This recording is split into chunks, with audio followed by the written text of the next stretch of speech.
जय जिनेन्द्र। पूर्णार्घ जैन ग्रंथ वाचन अर्घ्य 11 भाग 8। 16 त्यागोपादान शून्यत्व शक्ती।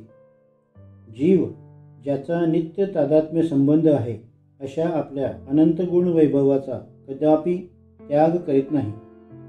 ज्याचा जीवाशी तादात्म्य संबंध नाही अशा शरीरादी परद्रव्याचे व परभावाचे अर्थात रागादी विकार भावाचे जीव कधीही ग्रहण करीत नाही। जीव आपल्या जीवत्वाचा चेतनत्वाचा कधीही त्याग करीत नाही। जीव अजीवत्वाचा अचेतनत्वाचा 14 गुणस्थान 14 मार्गणास्थान 14 जीव समास या अचेतन भावाचा परभावाचा कधीही स्वीकार करीत नाही। 17 अगुरु लघुत्व शक्ती। ज्याप्रमाणे ज्यामध्ये लाटा उसळतात असे पाणी निर्मळ स्वच्छ राहते त्याप्रमाणे आपले स्वरूप सुप्रतिष्ठित सुव्यवस्थित निर्मल स्वच्छ राहण्यासाठी प्रत्येक गुणामध्ये षटस्थान पतित हानी वृद्धी होत राहणे हे अगुरु लघुत्व शक्तीचे कार्य होय।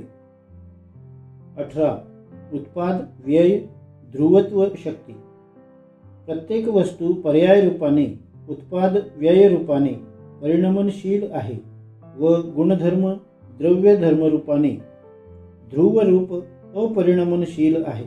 याप्रमाणे वस्तूमध्ये उत्पाद व्यय रूप अध्रुव अंश व ध्रुव रूप ध्रुव अंश असे परस्पर विरोधी अंश अविरोध रूपाने अविनाभाव रूपाने प्रत्येक वस्तूमध्ये असतात। प्रत्येक वस्तूचे अस्तित्व उत्पाद व्यय ध्रुवरूप या 3 अंशांनी अथवा उत्पाद व्यय रूप अध्रुव अंश व ध्रुवरूप ध्रुव अंश अशा परस्पर विरोधी 2 अंशांनी अनेकांतात्मक परस्पर विरोधी उभय धर्मात्मक आहे। 19 परिणाम शक्ती। प्रत्येक वस्तूचे परिणमन पर्याय रूपाने उत्पाद व्यय रूपाने विसदृश रूप व ध्रुव रूपाने सदृश रूप अशा परस्पर विरोधी अंशांनी अलिंगित युक्त होत आहे। तथापि द्रव्य रूपाने एक अखंड अस्तित्व रूप परिणमन होत आहे। हे परिणमन शक्तीचे कार्य आहे। 20 अमूर्तत्व शक्ती। आत्मा स्पर्श रस गंध वर्ण या मूर्तिक गुणांनी शून्य अर्थात रहित असल्यामुळे आत्म्याच्या शुद्ध चैतन्य प्रदेशाशी मूर्त द्रव्याचा बंध किंवा स्पर्श देखील नसणे हे अमूर्तत्व शक्तीचे कार्य होय। 21 अकर्तृत्व शक्ती। आत्मा केवळ जाणण्याची क्रियाच करू शकतो। त्याशिवाय अन्य शुभ अशुभ बाह्य अभ्यंतर पावणे कोणतीही क्रिया न करणे हे अकर्तृत्व शक्तीचे कार्य होय। 22 अभोक्तृत्व शक्ती। आत्मा जाणणे रूप क्रियेचे फल निराकुल सुख त्याचाच भोगता आहे। त्याशिवाय बाह्य अभ्यंतर शुभ अशुभ क्रियांपासून विराम पावल्याने त्या क्रियेचे फल जे सांसारिक सुख दुःख ते न भोगणे हे अभोक्तृत्व शक्तीचे कार्य होय। 23 निष्क्रियत्व शक्ती।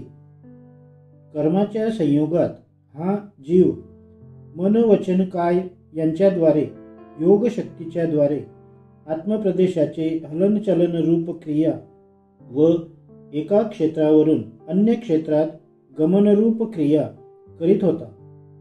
सर्व कर्माच्या अभावात योगाचा अभाव झाल्यामुळे सर्व क्रिया बंद होऊन आत्मप्रदेश अचल स्थिर निष्क्रिय होणे हे निष्क्रियत्व शक्तीचे कार्य होय।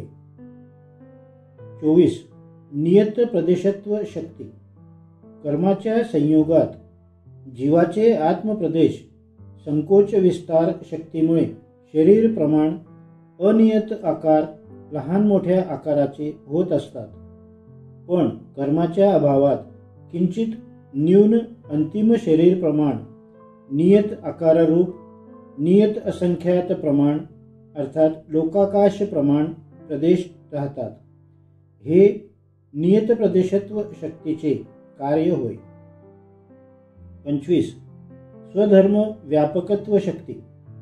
अनेक शरीराचे आकार धारण करीत असताना देखील शरीराकाराशी व्याप्त न होता आपल्या अनंत धर्मात्मक अखंड एकजीव स्वरूपाशी व्याप्त असणे, एकजीव स्वरूप राहणे हे स्वधर्म व्यापकत्व शक्तीचे कार्य होय.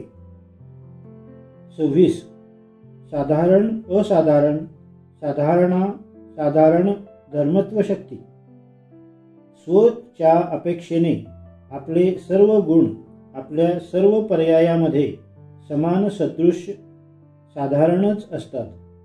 पराच्या अपेक्षेने आपले सर्व गुण असमान विसदृश असाधारणच असतात.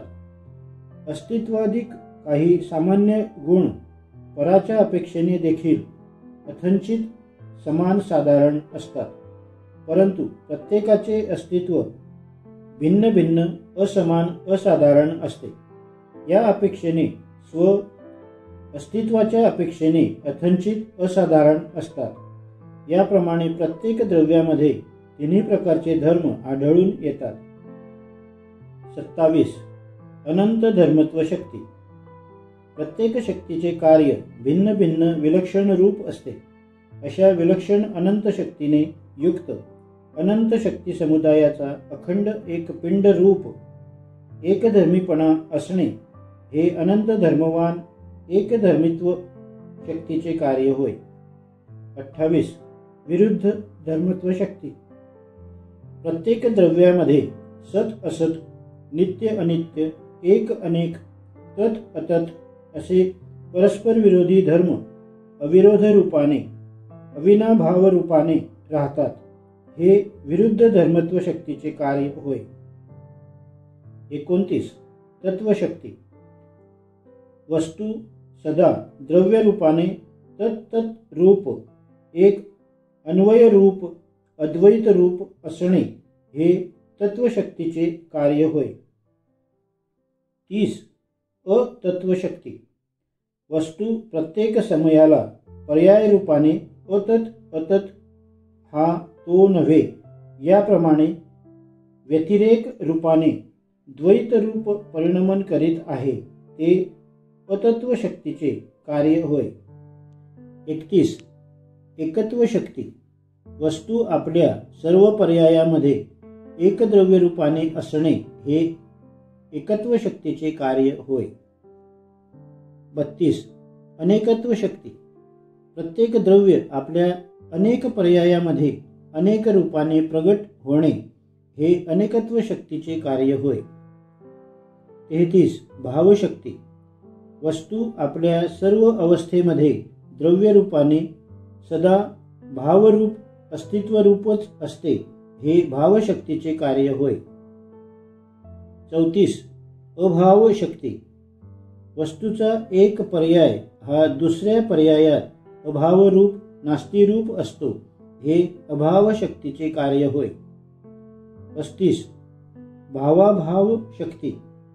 वर्तमानकाली भावरूप अस्तिरूप असणारा पर्याय हा पुढील समयात अभावरूप होणे हे भावाभाव शक्तीचे कार्य होय. 36. अभावाभाव शक्ती. वर्तमान पर्याय भूतकाळी अभावरूप होतो, तो वर्तमानकाळी भावरूप बनला हे अभावभाव शक्तीचे कार्य होय. 37. भावभाव शक्ती. वर्तमान पर्याय वर्तमानकाळी भावरूप असणे हे भावभाव शक्तीचे कार्य होय. 38. अभाव अभाव शक्ती.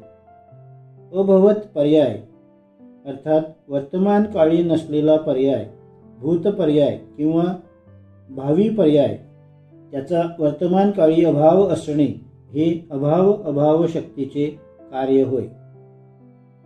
39. भावशक्ती. हा जीव संसार अवस्थेत कर्माच्या संयोगात कारकानुगत क्रिया करीत होता. आपल्या कर्माच्या अभावात कारकानुगत क्रियेपासून निष्क्रांत होऊन संपूर्ण क्रियेचा निरोध करून निष्क्रिय होऊन केवळ भवनमात्र अस्तित्वमात्र रूपाने राहणे हे भावशक्तीचे कार्य होय. 40. क्रियाशक्ती. कारकानुगत हलनचलन रूप क्रियारूप परिणमन करणे हे क्रियाशक्तीचे कार्य होय. 41. कर्मशक्ती. प्राप्यमाण अर्थात साध्य रूप सिद्ध अवस्था धारण करणे हेच जीवाचे कर्मशक्तीचे कार्य होय. 42. कर्तृत्व शक्ती. भवत्ता रूप अर्थात प्राप्त होणाऱ्या सिद्ध पर्यायाचा भावक रूप स्वयं स्वतंत्र करता होणे हे कर्तृत्व शक्तीचे कार्य होय. 43. करणशक्ती.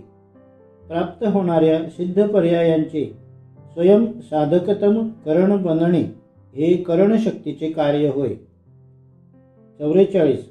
संप्रदान शक्ती. स्वतःच प्रदान केलेला सिद्ध पर्याय स्वतःसाठी धारण करणे हे संप्रदान शक्तीचे कार्य होय. 45. अपादान शक्ती. संसार अवस्थेचा व्यय सिद्ध अवस्थेचा उत्पाद याने अलिंगित युक्त व त्या सिद्ध पर्यायापासून कधीही अपाय न होणे रूप ध्रुवत्व धारण करणे हे अपादान शक्तीचे कार्य होय. 46. अधिकरण शक्ती. भाव्यमान सिद्ध पर्याय त्याचा स्वयं आधार होणे हे अधिकरण शक्तीचे कार्य होय. 47. संबंध शक्ती.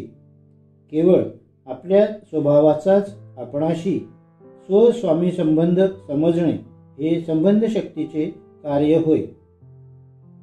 याप्रमाणे अनंत शक्तींनी संपन्न असणे हे जीवाचे वैभव फार मोठे आहे.